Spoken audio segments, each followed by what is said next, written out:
This is the Crucible, the JRTC Experience. Good afternoon from the State Department's Brussels Media. Greetings from the U.S. Department of State's Asia Pacific Media. Today we are very pleased to be joined. Often in remote or challenging locations, these elections are an inspiring example. Good afternoon from the State Department's Brussels Media. I welcome our participants logging in. To play a critical role in advancing prosperity, democracy, and stability across the Indo-Pacific. This is where we discuss warfighting skills and lessons learned in a decisive action training environment for large-scale combat operations at JRTC. Hi, I'm COL Matthew Hardman, the Commander of Operations Group here at the Joint Readiness Training Center, and thanks for joining us for another episode of the Crucible, the JRTC Experience. And today, it's going to be hard for you to believe, but we have two SF officers, one on active duty and one retired, here to talk with us about the experience of Special Operations Forces at JRTC. Would you please introduce yourselves? Absolutely. Hi, everybody. I'm Colonel Nathanael Joslyn. I'm the Special Operations Training Detachment Commander and sort of fully stationed here at JRTC, but responsibility at both JRTC and CTC. Worldwide. NTC, worldwide. And some JPMRC. And a little JPMRC, too. We run the USASOC interface with the Army CTC program for the combat training centers.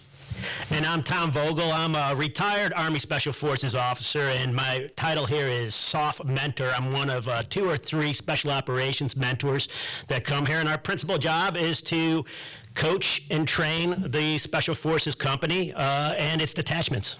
Awesome. Okay, so we didn't get the Jocelyn action figure for Christmas. Where'd you come from? You weren't fully formed like this. No, proud originator in Illinois, from Rockford, Illinois originally. Grew up in Bedford, Virginia, small town in Virginia. Yeah, very famous. Mostly. Yes. Yeah. Beautiful monument if you've ever been there. Absolutely, 29th. Go check it out. Yeah. It's so I like many young Virginians of my generation, I felt compelled to go to Virginia Military Institute and give up the traditional college experience for something a little more interesting. And pay for it, unlike West Point. Yes. So while I was at VMI, and interestingly, I didn't, I figured I'd do a couple of years in the National Guard and then, look for something close to home after that. But of course, while I was at school, 9/11 happened.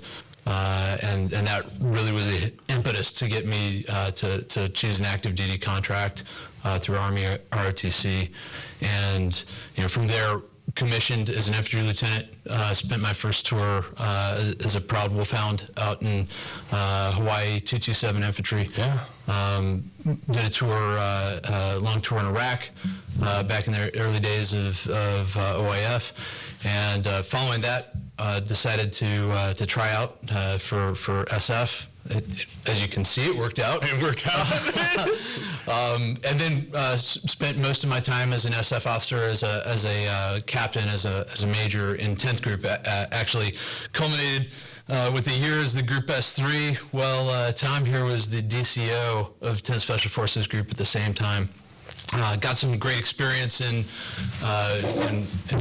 Northwest Africa, as well as in Afghanistan, and then spent a couple years working in the NCR with That's National Capital Region for those with the career course. Yes, helping to represent JSOC there with the greater interagency community. Joint Special Operations Command. I'm helping you with the acronyms. I finished that up and had a great opportunity to command at 5th Special Forces Group, the Legion, 2nd Battalion, the Blacksmith Battalion there, and then following battalion command, got this job, which I've got to say has been one of the most rewarding assignments I've had as I come to the end of it, given all the opportunities we've had to train, teach, coach, mentor RSOF units across the board, but also to sort of come back to the Army. And see where the Army's at after many years, focused sort of more narrowly on what we've been doing in the in SOF missions globally. Yeah, we'll talk a little bit about the Special Operations Training Detachment kind of mission here. Tom, what about you? Great introduction, Nate. Yeah, we were so lucky in 10th group to have Nate there as our group 3, and then I also feel so privileged to be here at Fort Johnson at JRTC. I know many of you out there don't want to come here, but I'm telling you, what a great venue to be here. And like finding out Nate's from Rockford, Illinois, the home of Cheap Trick. I'm going to date myself a couple times here, and so you'll know how old I am. But I grew up in a Chicago suburb myself.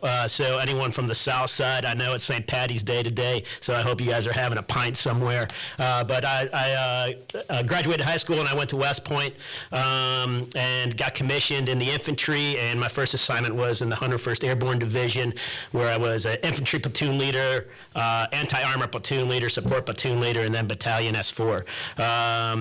I really wanted to go Special Forces, so I did, and I was lucky, really happy to pass the course to be assigned to 10th Special Forces Group at Fort Carson, where I did continuous return trips back to Fort Carson. The highlights, of course, were I was present for the Iraq invasion, and after doing my team time, they brought me up. I was Battalion S4, did about 5 campaigns in Iraq, later did one in Afghanistan with the 1st Infantry Division, and then Big Red 1. It was great being back. I have to tell you, it was great going from Special Forces and then having a chance to come back and wear the long tab but be in the infantry, and it was fantastic. I love to be in America's oldest infantry regiment. Did I say that right? Yeah, infantry division. And then went to a couple of theater special operations commands, and I think one of the things I'm proud of with our brethren from 5th Group and the interagency is we wrote the Syria Train and Equip plan while I was there. I got to lead some of that effort, and that ultimately got us the authorities for us to deal with ISIS in Syria in about 2014. So after that, went to 10th Special Forces Group and was honored to serve there as the deputy commander. Awesome. Well, thanks both of you for joining us today. And so, up front, a lot of folks don't know that Special Forces and other special operations units come here and train at JRTC and the National Training Center out at Fort Irwin. I was fortunate. I got to learn a little bit about what SOTD, because I shared a building with the element that was out at the National Training Center. I was out there. But tell me what you do. Tell me what exactly does SOTD do here? So I think first and foremost, we're the interface between USASOC and the Army's combat training centers. Our mission is to prepare our RSOF rotational units, whether that's a Green Beret A team, Ranger Company, Ranger Platoon, or any of the different echelons at headquarters, to fight and win in war, and to do it alongside the Army and alongside the Joint Force. And the combat training centers are a unique venue to do that, because this is the place where the Army comes and trains and prepares for war. And so our need to be here is driven by the fact that the Army's here training, our joint partners come here to train as well, and if we expect to work together to fight and win, not only the first battle of the next war, but the next war, we've got to come and train together, and that's the core of why we exist. What we do is not anything revolutionary. We own the 2 soft task forces, the one you worked with out at NTC, Burro team, and then here the Sierra Task Force, and their OCT teams.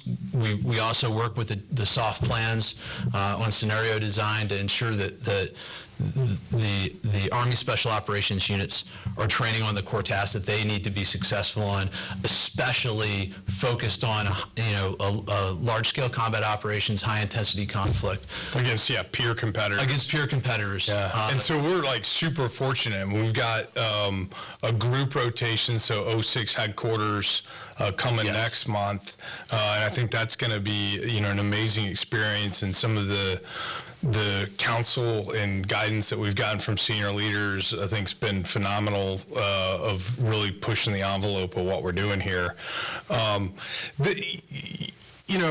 there's some mythologies about the Combat Training Center. So the first one is that Geronimo cheats. They don't. I gotta say that. But the second one is like, if SOF's here, they're hanging out in 5-star hotels in New Orleans, and they're coming in for a couple hours every day. What's it really like? I mean, you've gotten to see them here as a senior mentor and you as a SOTD commander. Like, what is that really like for the units in the box? I think that's great to highlight because, like all mythologies, there's there's some truth to them, right? And for a while, except Geronimo does not cheat. For a while, everybody was using the CTCs to do pre-mission training. Yeah. And that wasn't soft. No, it wasn't just soft. It was everybody. And so soft pre-mission training, was to preserve the specific mission focus got divorced. In a lot of cases from what the Army was doing, with the shift as it's turned back onto warfighting. Yeah. We've also had to slew the soft focus back onto warfighting. So we're pretty explicit with our rotational units. Don't expect here to come PMT for your next competition mission. You will get there'll be some common goodness you get out of it, but come here prepared to train. To go to war and to fight in an austere environment, to be under the full pressure of a pure adversary, and as we all know, that ain't comfortable. No, right? not fun. Yeah. That's dirty. It's cold. It's hot. It's in the field. Yeah. And it's been great, because we've seen the progress of it, a reclamation of many of our.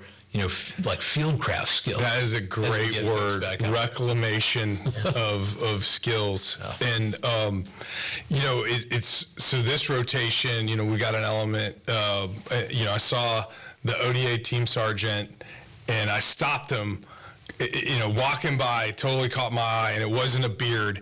He had a protective mask on his hip. Yeah. And so, as I do, I get curious. So I'm like, hey, Sergeant, why are you wearing a protective mask? And he's like, I just watched the unit get kimmed, and I'm not having that happen to me. And kimmed, they got hit with CS. Yeah. So, real threat, real capability. And for me, it was awesome to see, a non-commissioned officer, not because he was told, but because it was the right thing to do, and he was reading the operational environment and taking it seriously. Cool to see.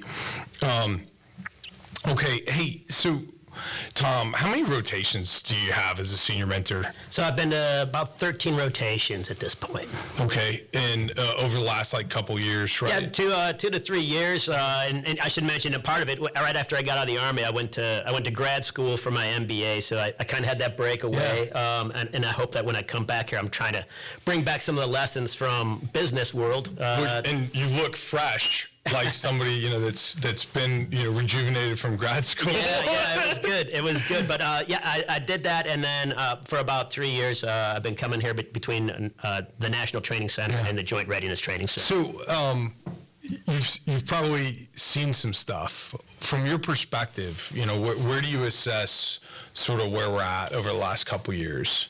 Yeah, so I'll give you a quick SWOT analysis. And so that's strengths, weaknesses, opportunities, threats. And anybody who's maybe a mid-grade officer can use that whenever their boss asks them what's going on. Hey, sir, here's my quick SWOT analysis. So instead of giving them that perfunctory, it's all good, sir, So anyway, Lee, thumbs up. Yeah, it's good. It's good, boss. So strengths, one of the things that we're seeing here that I've seen throughout is really, as Nate spoke to, a great interaction between the Conventional Force Brigade and the Special Operations Forces. And then also, really, the scenario here helps us play at the division level, and I think that's an important point. As you asked that question about this myth, the Special Forces teams aren't in the box. Yeah. No, they're actually probably in the box before you got there, right. Because they're in the worst parts of the box.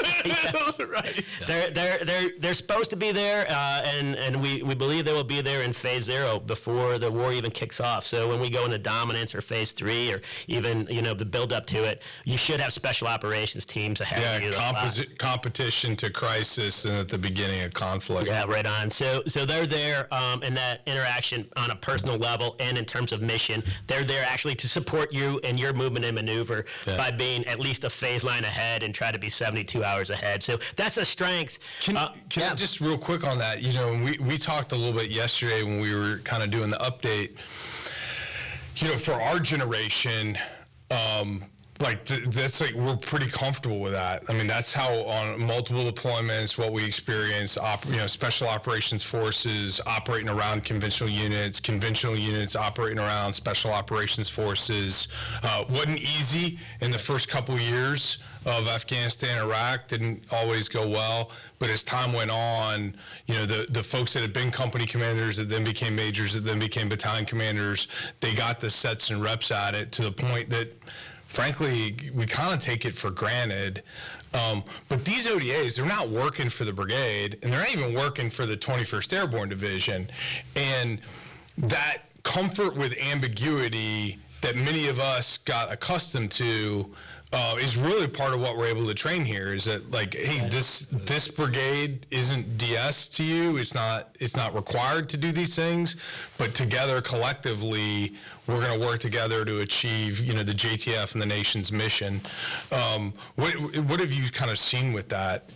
I've seen this is one of the training points. I see Special Forces teams really coming here and gaining a greater appreciation that it's really not about your specific mission. It is about how you're supporting the division's mission and the brigade, and they do so with a different tool, and that's usually a resistance force element. So they're a force multiplier force in a great sense. You put a 12-soldier special forces team on the ground, and then you have 120 people executing national policy because they're indigenous, and they're doing that on behalf of the division, usually, and maybe even the Corps at this point, and we're kind of in that experimental phase to figure that out, but they're servicing high payoff targets that are going to ultimately take a burden off of the brigade. Operational and strategic effects with a tactical, formation is pretty amazing. Right on. All right, so what about weaknesses, right? It can't all be good. I'll just say it briefly,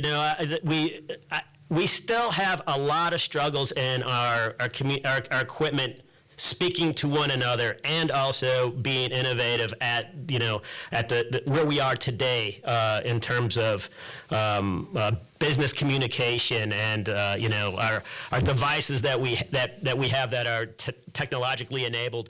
I don't think we're fully understand how to leverage those yet. Yeah. And I think as we even make incremental gains, we still have trouble then communicating with one another.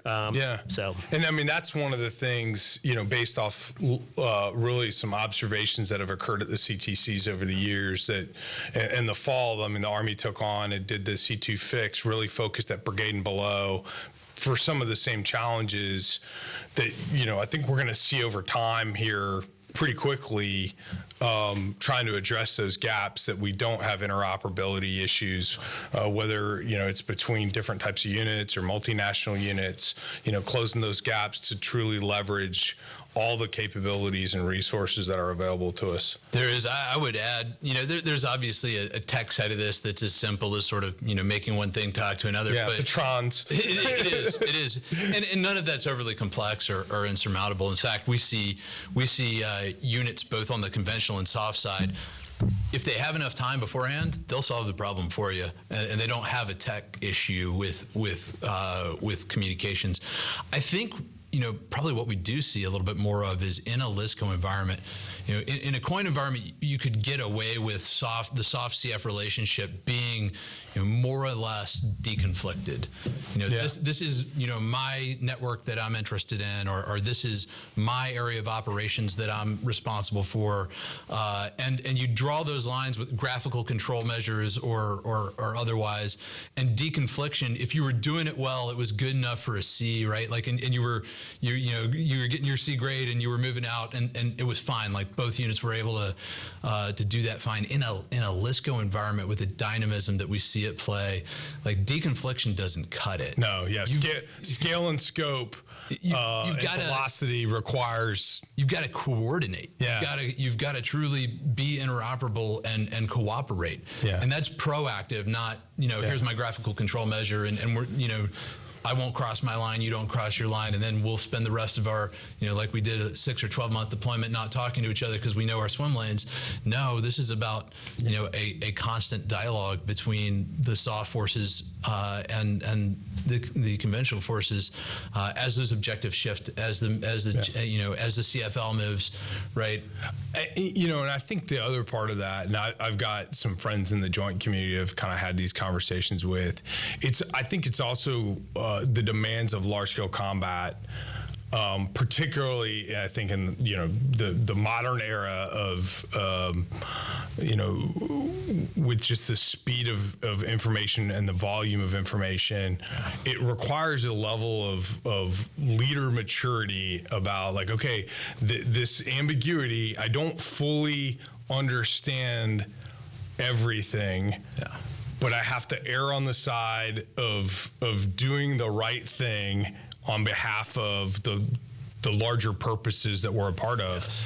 And many of us got glimpses of that in the coin fights, but not for the kind of stakes that we're talking about in large scale combat. I mean, it's really requiring I'm not tasked to provide artillery support potentially to this SOF unit, but I know it's like the right thing to do, and I know it's going to further, so I'm going to do it, without being told. Absolutely. And to your point about like, okay, hard mission and target, we're going to do this because like we know that this is going to have an outsized impact on units, coming behind us. Maybe not just in days, but in some cases with the kind of problem sets that we're looking at with Special Operations Forces in weeks or months ahead.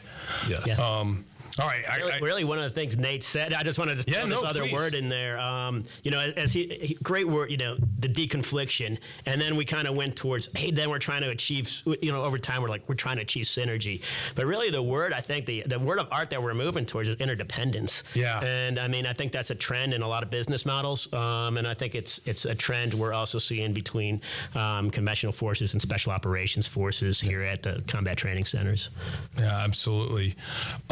Okay, so what do you see as opportunities then? So Nate knows these, Colonel Joslyn knows these better than anybody, so I'll be sending them your way. But one of the things that we've been doing since I've been coming back here is really seeing leveraging special operations forces, leveraging with the CF conventional forces, the space and cyber triad. So SOF, space, and cyber triad. And so there's a flavor of space effects in pretty much every one of our rotations, as well as cyber effects.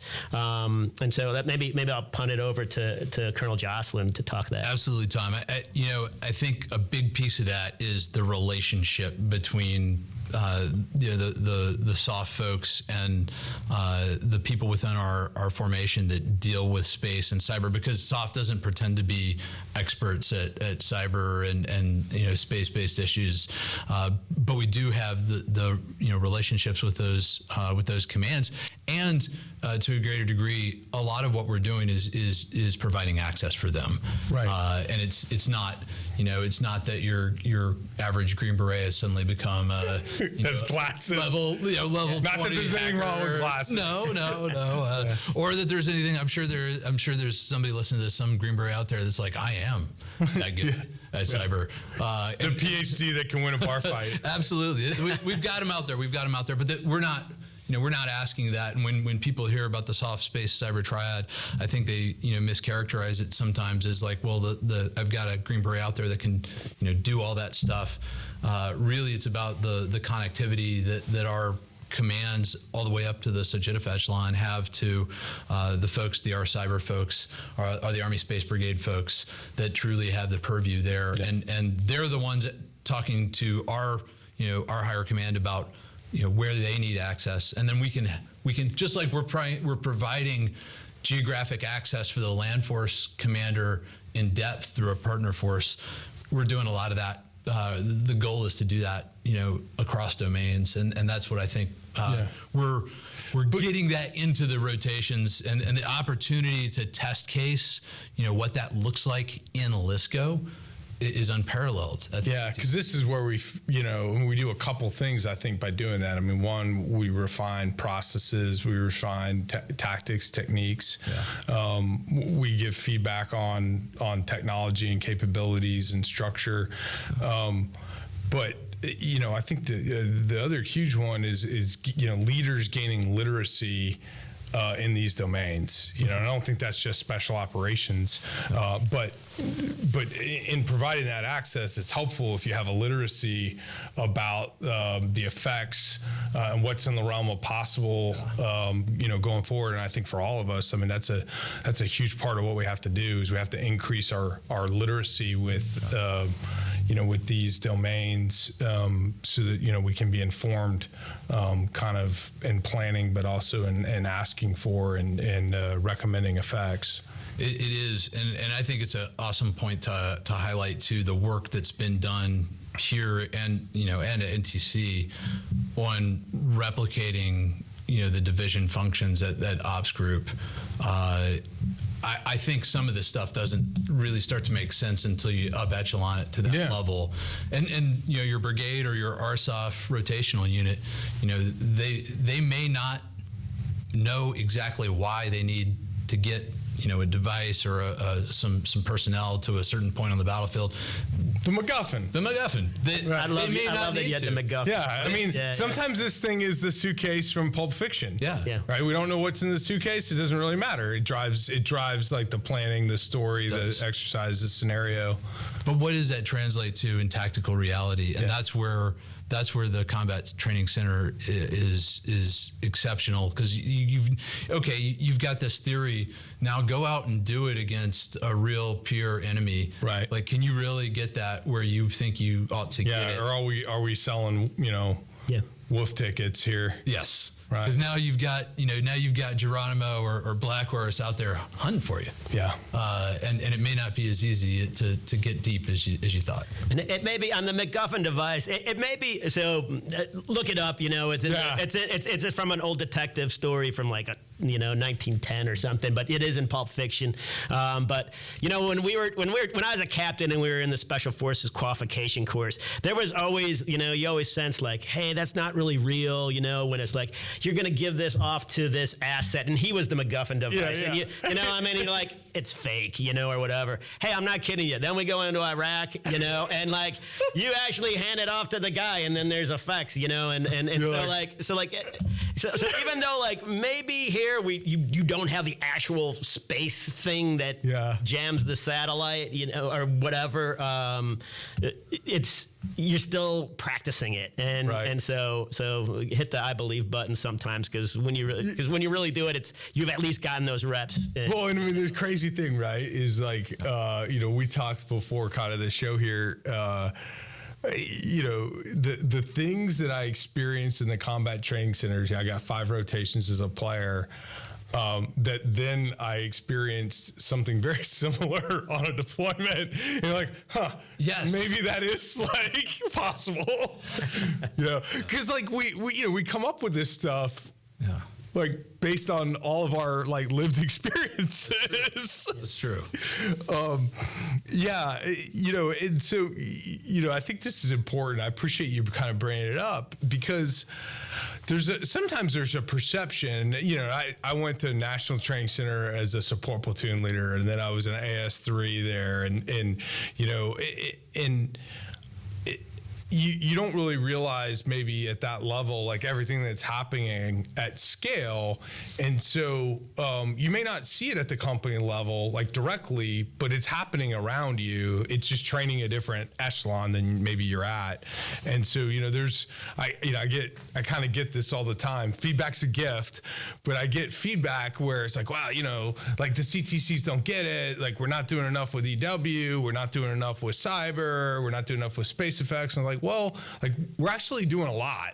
We are. You just may not see it all at the platoon and company level. So yeah, I think that's a good point. All right, and sir, what about threat? So threats, and I'll leave this open. This is just one man's opinion, and I don't want to make it too complicated. But I think the world is moving so quickly today, and it's so complicated that the only way for a mid-grade officer and our senior officers to keep up with it is by having a diverse network. And so a lot of this should sound like an MBA class that I received at the Kellogg School of Management, because it really emphasizes you cannot stay on the frontier in business or the cutting edge of our profession by yourself.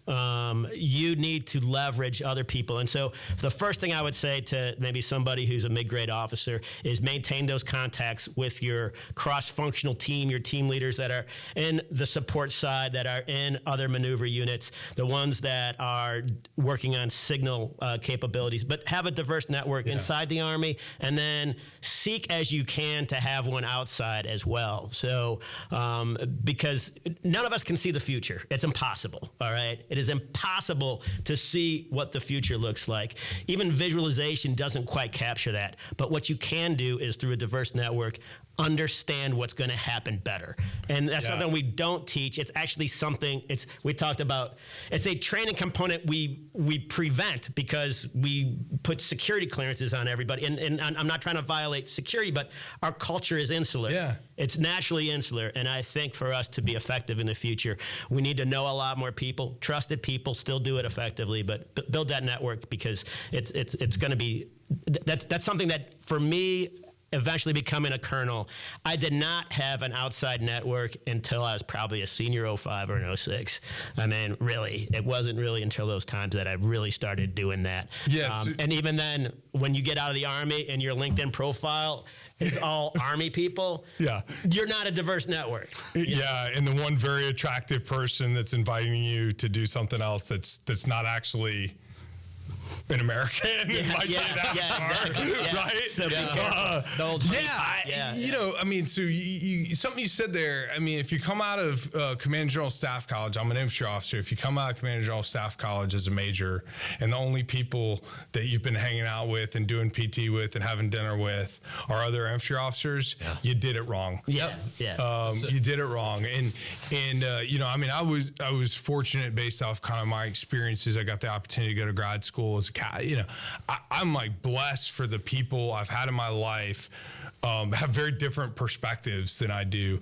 Not that I necessarily always agree with them, but that, you know, kind of to your point about, you know, none of us can, you know, except for Beavis, if you're a Beavis and Butthead aficionado. Oh man, you're taking it back there. I know, I'm pretty cool, but I can't change the future, right? You know, you can't perfectly see the future. What you can do is you can arm yourself with the right questions. You can arm yourself with the right questions, and I think part of the only way you get to arm yourself with the right questions is frankly by being confronted with things that make you uncomfortable. And you know, whether it's within the Army and people that have a different perspective, whether it's folks that you get to meet, you know, outside the military, maintaining your security clearance, you really got to challenge yourself. I think that goes to reading. You got to read things that make you uncomfortable. It can't be this dial in your own reality. You don't have to agree with it. I mean, at the height of the Afghan-Iraq war, I read Al Jazeera every day. It definitely has an editorial tone that I maybe didn't always agree with, but it absolutely strengthened my thinking. And I think that's a hugely important point. And maybe for some of us, based off our deployment history, and that became very, I won't say natural, but it became very common. It did. And it may not be as much as more. I mean, so to how we, you know, have a responsibility. That really reminds me of you know, something I read recently, and I forget why I picked it up, but I picked up one point, you know, the history of OIF-1, the Army history of OIF-1, and very familiar with it. Interesting. really great, kind of summary of what went right with SOF, CF, integration, interdependence, interoperability during OIF-1. Of course, the whole Northern Campaign for Siege of North, or Task Force Viking, which some folks will be more familiar with it being called. The effort with the Kurds in the north that tied down, really through an irregular warfare approach, an enormous amount of combat power. But the thing I'm thinking about as we have this conversation is a line in there where it was essentially like, this happened because of the relationships and the trust that was really established in Afghanistan in OEF-1. Yeah. And we can't lose this. There was a great lead up in description of how SOF had sort of drifted professionally, attending different schools, different career pathways, and this is all there and on point. And the solution proposed is like, hey, train together at the combat training centers, and you'll develop the relationships, the networks that you need for the next fight. And I of course captured that, and I show it to every single rotational training unit here, because they're here to develop those relationships with their counterparts in the brigade combat team or the division or corps headquarters if they come out. Folks in our generation had the opportunity to do sort of live. Right. Which is a way. Right, but which had its own fruit. But if you're not, if we're not serving like that overseas, the real danger is a return to that exact problem that On Point highlights. Yeah. Where an RSOF officer can especially now that there's a RSOF captain's course, can leave the conventional force as a lieutenant and never again touch it. Maybe they go to MPS and all of a sudden they're a tactical battalion commander, and they haven't touched the Army. Yeah. And then where does that leave you with those relationships and the network you need for such a broad portion of our profession? So the CTC is a great place. It shouldn't be the only place, obviously. You've got I love the vignette you gave about CGSC, because my experience was exactly the same at Leavenworth. Was the value I got of it was really talking to the people who are experts in non-infantry, non-SF fields, and getting a feel for how they saw the world. Yeah, nobody's got the solution. No. Collectively, we probably can figure it out. I think that's spot on. I got a history story for you. You knew you had me. I got which of course you can cut out if you don't want to use it. But and this is a quick quiz for anybody listening. So, do you know who William Dawes is? Oh. Sound kind of familiar, maybe? Yeah, it sounds familiar. Yeah. So, all right. So this is a story about networking, the power of it, and credit to my professor Brian Utsi for telling the story. But also, if you read the book on Paul Revere, you will learn this, and you will actually hear about his story. Why was Paul Revere? We know who Paul Revere is. No, I totally know this. You know this story? Okay, yeah. So I'm a giant American, historian, and it's. If you do a link diagram, you got it. Yeah. Of who Paul Revere knew in the 13 American colonies, is actually you would have to continue that link diagram down to the Caribbean, to the other British colonies that didn't join.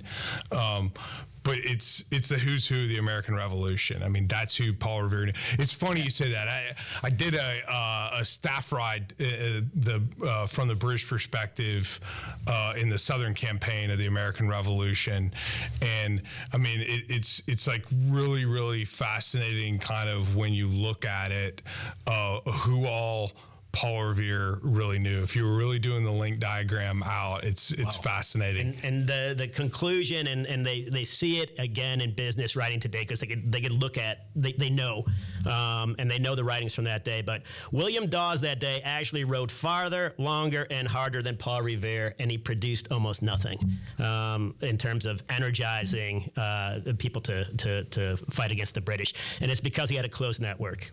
It was not diverse. It was not people of different experiences. Paul Revere hit a few people, everybody came running. Everybody knew. Yeah, so I mean, that's the power of a network, and you can prove it mathematically today in studies, etc. That's a great example. That is a great example. And I mean, and we're somewhat, we're somewhat, I wouldn't say it's bold to say a revolution, but we're definitely in a small R revolution as the Army is really, continuing transformation in the face of new challenges or reemerging challenges.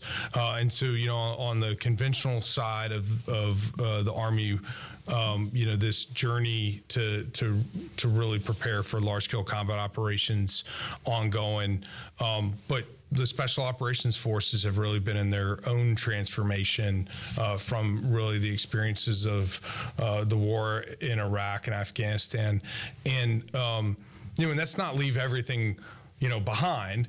By definition, it's evolving and transforming for the next thing. So I'd be curious. You were probably at the front end of that, and certainly lived an experience before Iraq and Afghanistan, and then you've been really a fair bit of the backside. What's that look like, and what have been, the things that have surprised you in that journey? We had a great conversation yesterday during our update, and one of our advisors brought a great highlight that his read on that was prior to the global war on terrorism, SOF units were much more broadly oriented. They were, even your tactical units were able to really appreciate and analyze what was going on at the operational level. And the last 20 years, has probably focused us more on the tactical, on the down and end across all of our SOF, and that probably extends more broadly through our joint SOF brethren too. By virtue of necessity, really focused on defeating threat networks, and doing so, with an enormous amount of an array of different intelligence tools, and doing so in many successful ways. But I think the transition we're seeing now, and I'd love to get Tom to chime in on this too, is it's really a dual challenge, and I can't think of anywhere because there's still work to do. It's really a three-part challenge. I can't think of anywhere where it's better expressed than General Braga's RSOF strategy. It's we've got to modernize. We've got to modernize the force for multi-domain operations. We've got to campaign in support of integrated deterrence, which is we've got well over 2,000 folks in over 77 countries on any given day from RSOF, but we've also got to prepare for war, for high-end conflict, and we've got to do all that simultaneously. To do that, from where I sit, we've got to do two things. We've got to go back, much as the Army has, to examine some fundamentals, and look at how we fought and how we were arrayed, pre-global war on terrorism. But that's not sufficient. We've also got to be forward-looking, and appreciate the ways in which, as we talked about yesterday, the character, not the nature, but the character of warfare, is evolving, sometimes at breakneck speed, from a technological perspective, in the major conflicts that are going on around the world. I think this cognitive dissonance, two competing ideas in tension with one another, you're exactly right. Like, we got to relearn fieldcraft. And Yes. that's not just conventional forces. That's SOF. It is. Talking with you and your trainers. But simultaneously, we also need to be figuring out how we organize and employ, pretty exquisite EW, small UAS capabilities, employ or gain access to employ space effects and cyber effects. One feels like Stone Age and the other feels like, Star Wars. And the reality is, like, yes, and I think we got the people that are smart enough to do both, but it does require, I think, an eye on both of those things in a measured way to continue. It does, and that I think is harder to do than it is to say, because I think we're wired. I think folks are wired one way or the other. Yeah. People are wired to emphasize, the technological change and there are people that are wired for that, and they appreciate it, and they understand it much faster than others, and they're incredibly they're able to keep up with it. And there's other people that are wired to say, hey, like, we've got to get back to the fundamentals and first principles. And I think part of the solution is know which one you are, and then listen to the people, to your network. Listen to the people who are different than you. Yeah, completely. Yeah. Because we've got to do both. Right. We've got to do both. And human nature. And the humility to what you're describing, to see yourself accurately, to know kind of which camp you naturally fall in, and then to seek out the folks that can inform you about the other camp and help school you and educate you. Yeah. Tom, what are your thoughts? So I'll start with something I hope it's of some value, just first vignette which I think was a pivotal point in history is when I was a team leader, I still had a back when I was a team leader. Well, I was in isolation on September 11th, wow. right? So, I mean, and that kind of statement itself was isolation for training, but that's how we did you locked down a team for 96 hours and they did nothing but plan, and they got very deep and understood the operational environment very deep. Honestly, I don't think we've done isolation since, and I don't think we should, to tell you the truth, the isolation piece. But the point is, we didn't talk to anybody else. We only thought we were going by ourselves forward. And so I think that's versus, and it's so interesting to have Nate coming in a few years later, and he's talking about hitting networked, CT operations. We didn't do that back then. It was just all unconventional warfare. So I would say the thing that we did well back then, again, is fundamentals. And how have they changed? You can still go back, and you brought up yesterday, you're trying to hide from the enemy, right? So, of course, you're going to camouflage yourself and put on your face paint and everything else. I think about this cut from Monty Python, How to Not Be Seen. I don't know if you guys have seen this one, but no, I haven't. It's a silly. Go look up Monty Python, How to Not Be Seen. Anyway, someone just gets blown up. It's silly, but that's the question. It's a fundamental. How to not be seen. Okay, well, do the basics, camouflage, but also now you have to hide from the electronics. Take off your Apple Watch, when you're out patrolling. That's a great point. Like, what are the new fundamentals? Right. So, and I think there's new fundamentals. You could go back. So, don't go back to where I was. So, I'm saying don't go back to where I started. And that's what I but use those, principles of patrolling and the troop leading procedures, they will solve 90% of your problems, probably 100%. If you just do those well, you can make it, I think, to 06 level to be a brigade commander. It's all fix, maneuver. That's all it is at brigade level and below. It's all fundamentals. It's all troop leading procedures. It is all principles of patrolling. And I'm probably talking out of turn. You guys are both more experienced than I. I got this is my 33rd rotation as an OCT, and I got 5 as a player. And I wish I had the hack. I'd make a ton of money, right? Yeah. I'd open my store right outside the gate at here of Fort Johnson, and another one down at Irwin, and I'd be selling it, and I'd make a ton of money. But there's not a shortcut. There's not a hack. There's not a gimmick. Right. Some of these things are very tried and true. Troop leadership procedures, MDMP, they work. They just actually take a lot of practice to be good at them. And if you're good at them, then they're hyper efficient. And then that efficiency buys you back time to do other things really well. Right on. And, I think, there's a reason, that, like the Ranger Handbook, it's like weird. Like most of the stuff in there, the vast majority of it is still really relevant. What we see here is units that disperse, units that camouflage, units that dig fighting positions. They have a massively higher survival rate. And then if you throw on top of it this sort of, the morphing of fundamentals of, okay, well, what do I look like in the EMS? Well, now you get to the place like you really can hide here. Harder to do at the National Training Center in that environment, but you can hide here.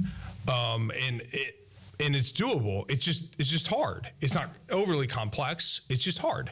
And I think that's one of the things that we got to take away. And I think that actually gives you time back in intellectual bandwidth and organizational bandwidth back to really onboard all these other capabilities that we're bringing to the fore. Yep. Yes. And I think unloading that frontal lobe is really important. So like, yeah, take the warfighting functions and we have to ask the question, and we do all the time, what has changed, right? And that's the question I think we can answer right now at the CTCs. And there's one other important question out there, and that's the black swans, what's changed that we haven't seen yet. And we can identify the things that have changed inside these warfighting functions with our network. And somebody out there we just got to see the black swan before. The thing that, all right, this principle doesn't exist anymore. It doesn't matter. If there's something that actually breaks that. And I don't, I mean, I think the resiliency, though, to the kind of the black swans is being truly grounded in the fundamentals, because I think that, for our adversaries, they think they've got this amazing trick play they're going to run. And when they find out that we just keep going, it's going to unnerve them, as it should. And, I mean, I played sports, I played, soccer. When you can go up and you can take a penalty kick and beyond all doubt that you're going to put it in the net every single time, that confidence builds other things. And I love the way you put it. When you get good enough in this stuff that you can do fundamental things without having to think about it, it 100% unloads your frontal lobe to be able to solve other problems. I love the way you put that. That was awesome. Thanks, Andy. I'm going to steal that one going forward. Absolutely. Okay. Hey, so, we're kind of running out of time here. What I would ask, though, is, what advice, as we close out, what advice would you give an ODA team leader, AOB commander? And Tom, we'll start with you. So I kind of already had in my mind it was for coming to the CTCs to get the most out of it. But what we've seen again and again, and so this is for the team leader, but it's for the whole team. Effective teams here, it all depends on the positive mental attitude, really, of the senior NCO. I mean, you know what? If I got a sergeant major or a team sergeant who's got the right attitude, they will learn, they will train, they will get about 336 hours towards their 10,000 hours of being experts, and they will learn from it, and they'll go back, and they will be a learning organization. Can I give you a story on that? Yeah, so sure. The post sergeant major here, Sergeant Major Hansen, was my battalion sergeant major. We came through, and anybody that was in 3509 in 2016 in March will remember that was, like every rotation, it was a crucible experience, and we'd had a lot of hard fighting, and it had not gone awesome, largely through things I wasn't doing well. Pouring rain, all of us. Little chilly, and me and the sergeant major are huddled up, and he's like, "Sir, isn't this amazing? I mean, we get to fight a battalion. How cool is this?" And that's not what I was feeling inside. Right.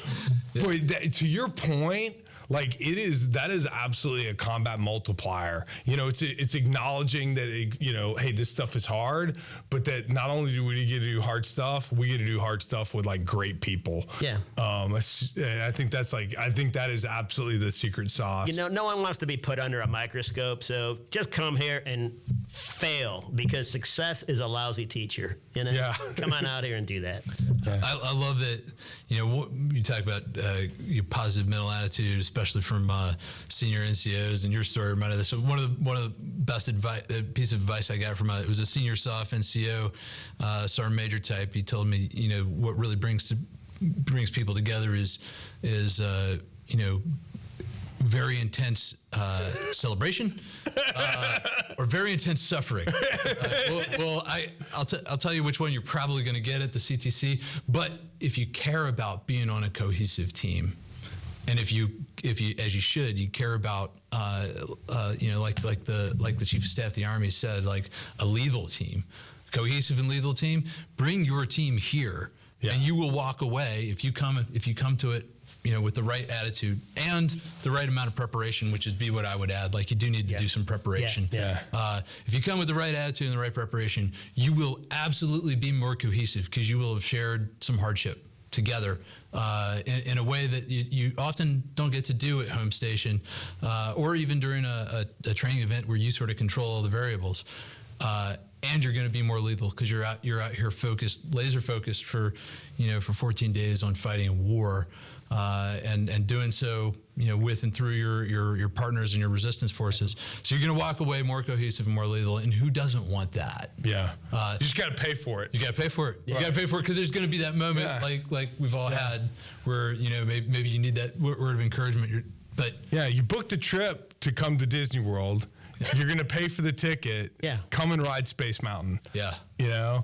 I couldn't agree more. And I think, I think your kind of comment about failure is, I think, like, huge, right? Like, the game isn't going fast enough if you're not failing a little bit. It's like the book, one of the books I read before going into command, as I was thinking about training and tactical decision games, is a book called Breaking Reality.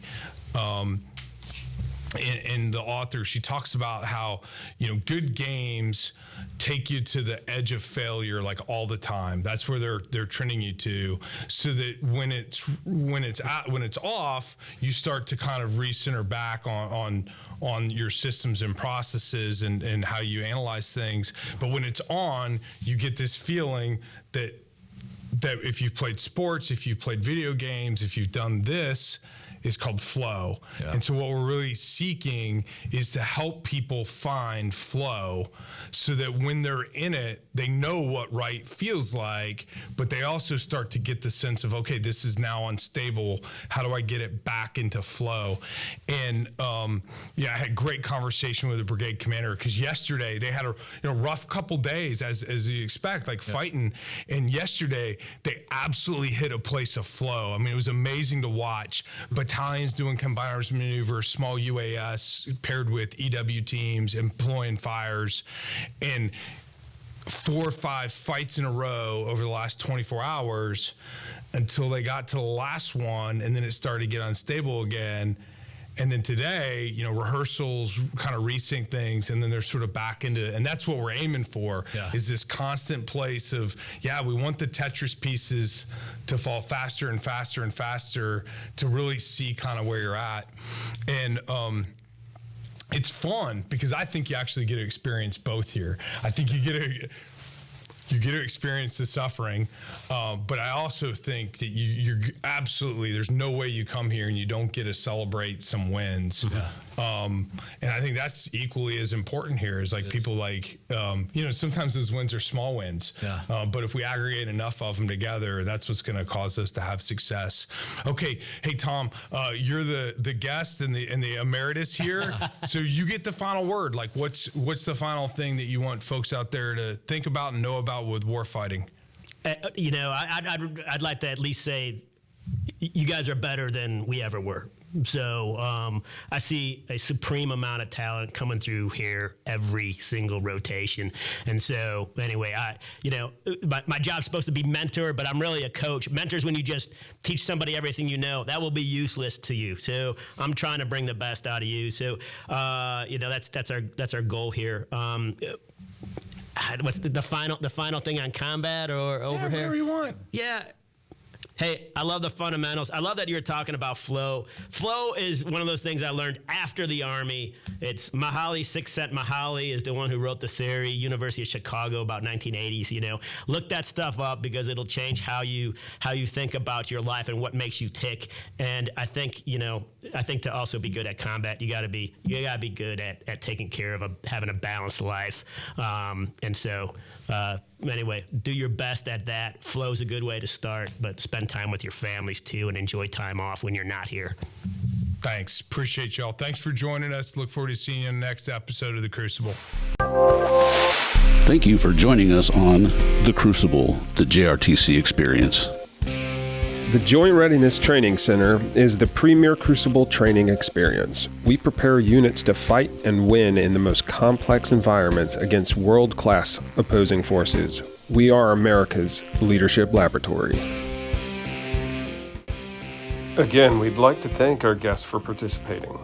This podcast was created and produced by Mr. John Mabes. Executive producer is Lieutenant Colonel Drew Zabriskie. It was recorded by Captain Jermaine Branch and edited by Mr. Travis Boyle. Series intros were built by Chief Thomas Rich, and vocals were done by Mr. Robert Chopper. Special thanks to Mr. Jeff England and the Fort Johnson Public Affairs Office. Be sure to like and follow us on social media to keep up with the latest warfighting TTPs learned through the Crucible that is the Joint Readiness Training Center. Follow us by going to https://linktr.ee/JRTC. We'd like to thank our partners at the Center for Army Lessons Learned of the Combined Arms Center, especially the JRTC COL Observations Detachment. Be sure to follow them on social media as well. Follow them at https://www.army.mil/CALL. Don't forget to like, subscribe, and review us wherever you listen or watch your podcasts, and be sure to stay tuned for more in the near future.